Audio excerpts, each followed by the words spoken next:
Mahilig tumawag sa amin ng mga ampon. Ampon ba tayo? Hindi naman na. Hindi, lahat kayo mistiso. Ako lang yung Si Ian ang ampon niya. Ayaw niya. Never po niyang ipinaramdam sa amin yan. Nalaman po kasi naming ampon kami from the helpers.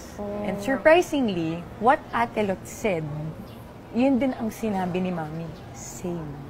Consistent Yes, siya. 12 po ako noon. Matet, pinatawag, ano namang kasalanan ko. Si Kuya, anak ni Mami. Pero tayo, anak niya sa heart.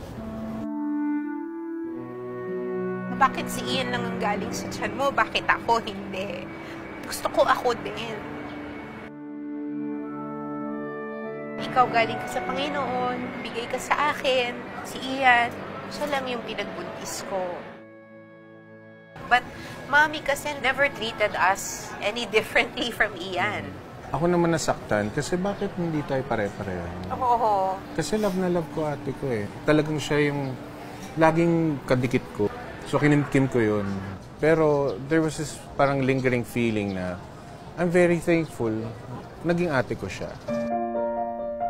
Matet came along, Kiko and Kenneth. Dumadami kami. May mga kalaro na ako. May nabubuli na ako. May napag-daytripan na ako. Pero sobrang thankful ako kay God na naging part ako ng mga buhay nila. Through our mom. We're blessed because of mom.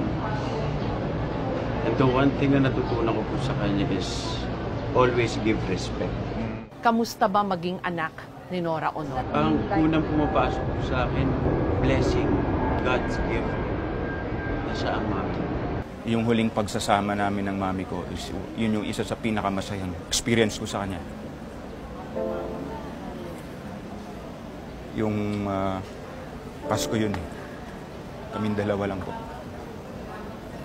Ilang oras kami nag-uusap. Pag magkausap kami, para lang kami magbarkada. Kaya napakasakit sa akin kasi hindi ko na siya naabutan dahil ako yung pinakahuli na dumating. May gusto ka pa bang sabihin sa kanya? Ma, kung nasaan ka man, sana sa susunod na mundo, superstar ka pa rin. Sana nanay pa rin natin. At nanay ka pa rin namin. Pasalamat din ako kay Mami kasi kung di ho sa kanya, sila kapatid. So, She brought you together. yes.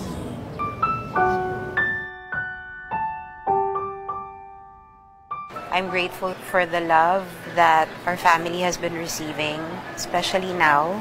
At dahil yun sa pagmamahal din na ibinigay ni Mami sa kanila. I'm at peace.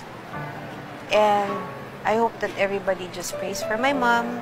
Ma, till we meet again. Yun, I love you.